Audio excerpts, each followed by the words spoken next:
made to vote. Also, Mesa Verde will be participating in a mock election.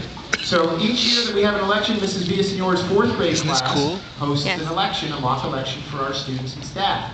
Much like the real election, the students had to register to vote last Tuesday. So that this coming Tuesday, when they come over to Mrs. V's room to vote, if they did not register, they will not be permitted to vote. And then, of course, we will announce the results of our mock election on Wednesday morning. So again, we appreciate your support and encouragement there. It's always fun to take a look around the crowd and see who might be with us today. I'm thankful that Dr. Pierce is here today from first grade because I've been having some trouble with my arm lately. And of course, I forgot to have breakfast this morning, but there's no need to fear. The Breakfast of Champions is here. Of course, there are a few people that are going to have to come to the principal's office because of some rules that have been violated. Of course, Miss Tinney knows there's no chewing gum allowed at school. And of course, Mr. Funk probably doesn't know, but we're not allowed to bring our iPods to school. So, of course, we'll take care of it. Hey, Elvis is in the building. Elvis, how's it going?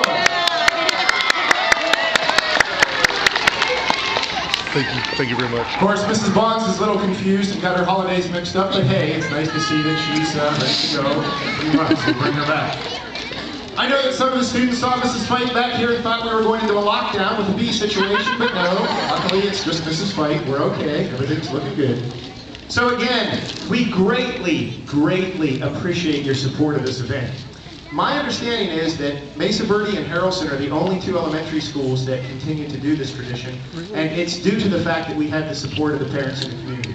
So I say this every year, but if it weren't for you, we wouldn't be able to do this, so thank you.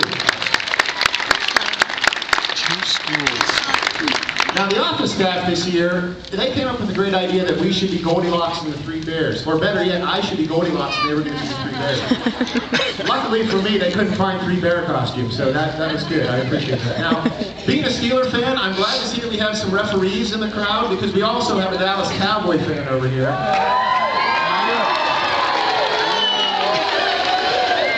And I know. And much like the real Tony Romo, Mrs. Robinson even has a splint on her pinky. How about that? Mrs. Robinson, will you turn around so they can get the notion of your back, please? That would be a quarter taped to her back. In other words, a quarterback. Yeah. Okay. And of course, if you know Mrs. Pruitt at all, you know she's a huge Red Sox fan, and although they didn't make it to the World Series, she's supporting her team. So thank you, Mrs. Pruitt. Mrs. Holmes coming out.